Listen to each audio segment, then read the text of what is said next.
In today's video, I'm going to teach you how to retouch skin in Affinity Photo.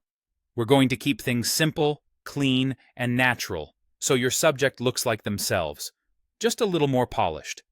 Start by opening your photo in Affinity Photo. Give it a moment to load, then zoom into the face so you can see the skin clearly. The goal here is not to erase texture, but to tidy up distractions and even out tones while keeping pores and details intact. Next, select the In-Painting brush tool to remove blemishes.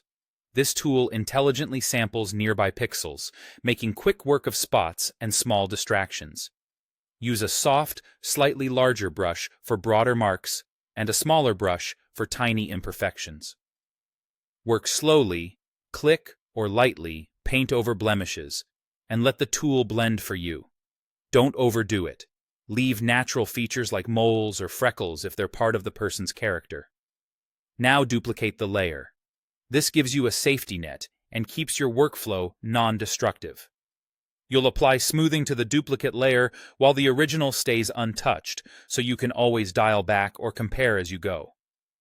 With the duplicate selected, apply a light Gaussian blur to smooth the skin. You'll find it under the blur filters. Start with a low radius and increase just until the skin begins to soften. You should still see pores and fine detail underneath. If the image starts to look plastic or waxy, you've gone too far. Subtlety here makes all the difference. Add a layer mask to the blurred layer and use it to limit the blur to skin areas only. Select a soft, round brush, lower the hardness, and make sure you're painting on the mask, not the image. Gently brush over cheeks, forehead, chin, and other skin, avoiding eyelashes, eyebrows, lips, nostrils, teeth, and hair. Take your time around edges and contours so the effect blends seamlessly. If you paint too far, switch your brush color and paint it back. Masks are forgiving. Finally, lower the opacity of the blurred layer for a natural look. This blends the softened skin with the original texture below, giving you a realistic finish. Adjust until it feels right.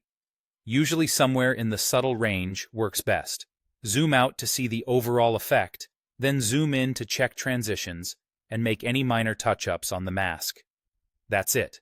A clean, controlled skin retouch in Affinity Photo that enhances without overdoing it.